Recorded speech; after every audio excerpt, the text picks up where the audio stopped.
বিগত ১৬ বছরের আওয়ামী দুঃশাসনে দেশের অর্থনীতিকে পঙ্গু করে দেয়া হয়েছে। আর্থিক খাত, ব্যাংক ব্যবস্থা, ব্যবসা বাণিজ্যকে ধ্বংস করে গেছে আওয়ামী লুটেরা ও তাদের দোসররা। বাজার সিন্ডিকেটের নামে আওয়ামী লীগের এমপি, মন্ত্রী ও ব্যবসায়ীরা নিত্যপণ্যকে নিয়ে গিয়েছিল সাধারণ মানুষের নাগালের বাইরে।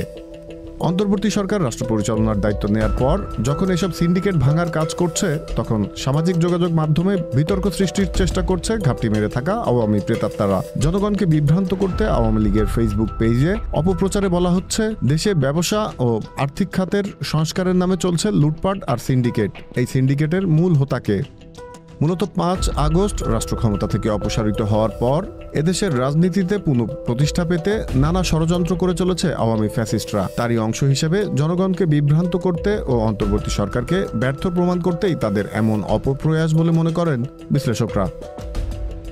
Z news, Dhaka.